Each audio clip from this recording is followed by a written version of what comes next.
Well, it's sunset of our last evening here in Death Valley, and we're spending it here at the Mesquite Sand Dunes, which is an absolutely beautiful, beautiful spot to watch the sunset. The mountains are fantastic, and we're Gorgeous. just very grateful for having had a very, very good birthday trip here. This has been wonderful. Yeah. And for those of you interested in coming to Death Valley, there's several things that we would recommend and several things that we would probably want to encourage you to avoid.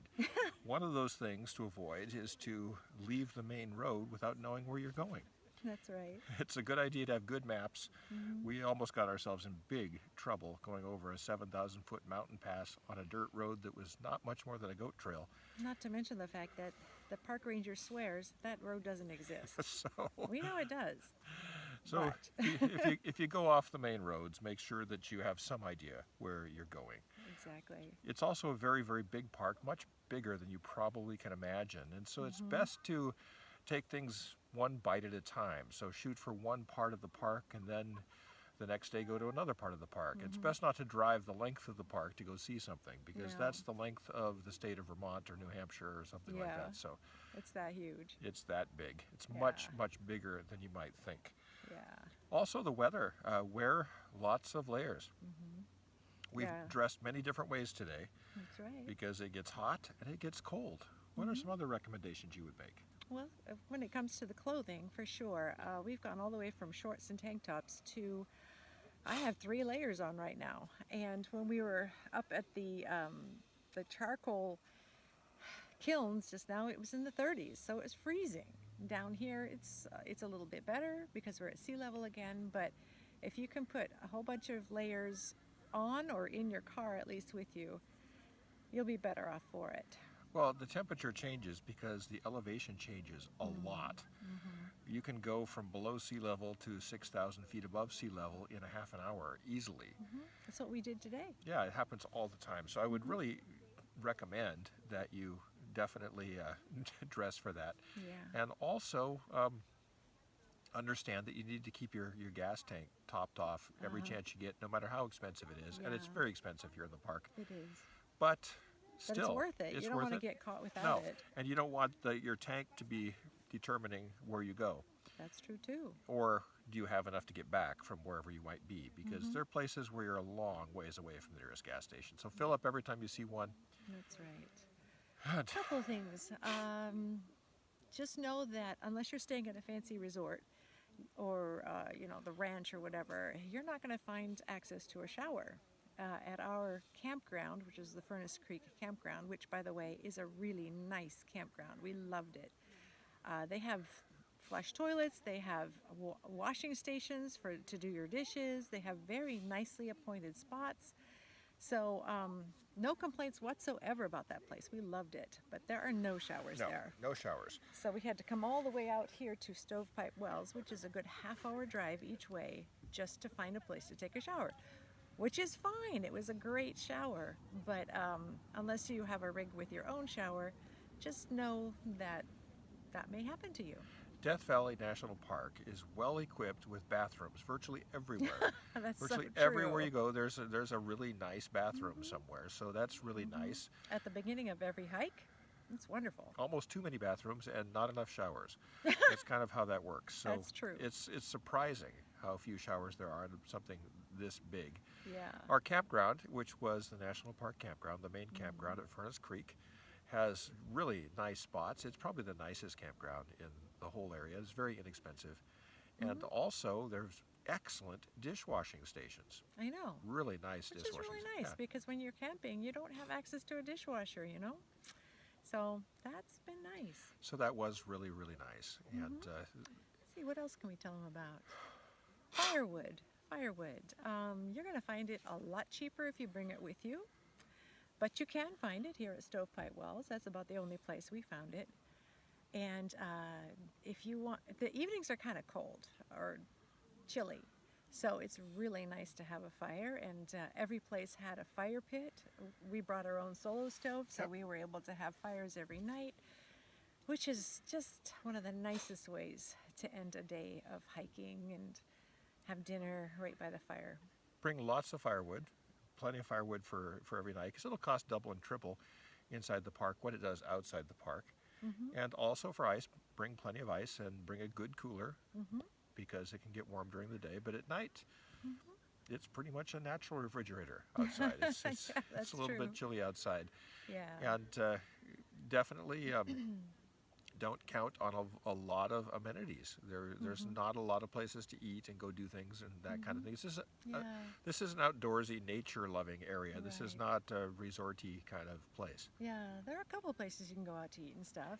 I'm not really sure how much of it is open at the moment because of the pandemic, but my guess is in normal times there'd be a good handful of places to go out for dinner if you wanted to. We just prefer to cook our own meals and stay, at our own spot for that. Well, check ahead of time too, because some of the main things might be closed. Scotty's Castle is closed right now because of a major flooding. Yeah. And also hit some of the lesser known places that are really fantastic.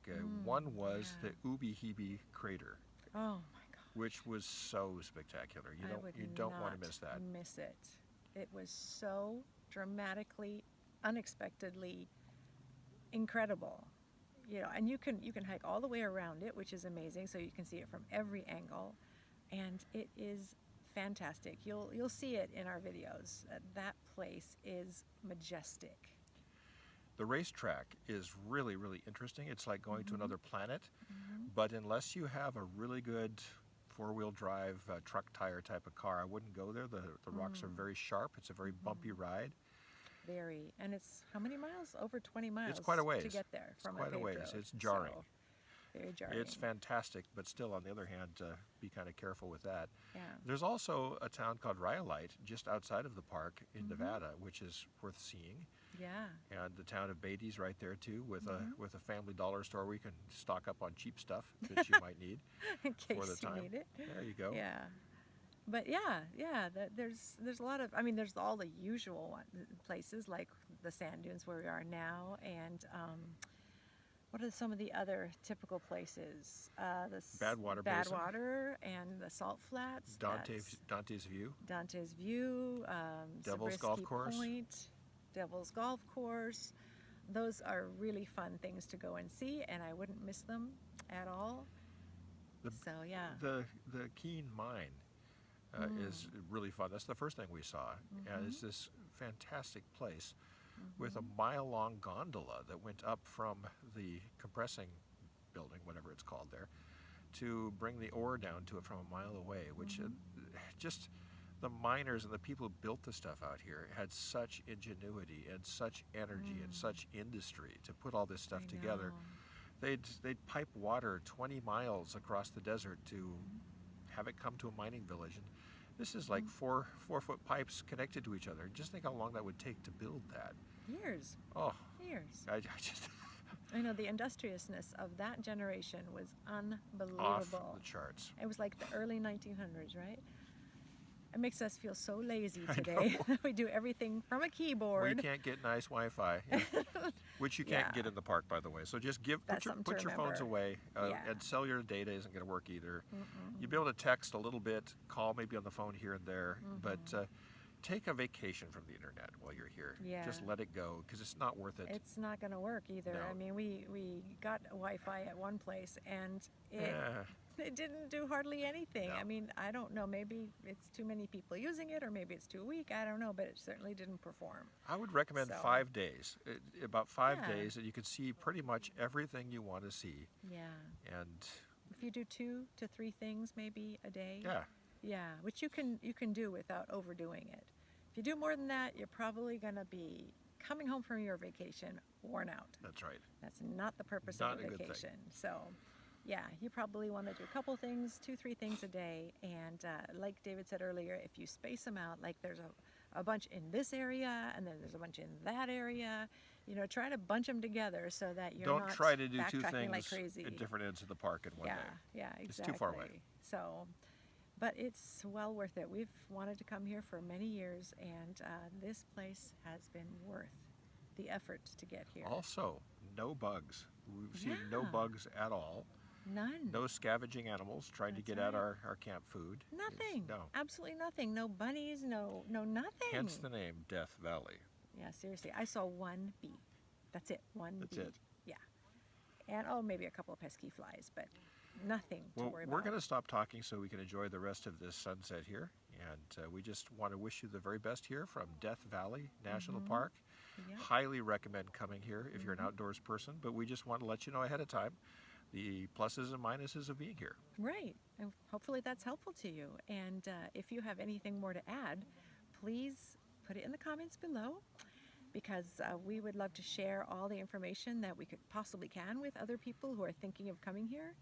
And also please click like on our videos, and please subscribe, because the more people we have to subscribe to our channel, the more we can get the word out about all these fabulous places. We are the Tin Can Twosome, and we love to take you with us on all of our trips. So it's been great having you along. Yeah. Have a wonderful rest of your day, and we'll talk to you again soon. Bye.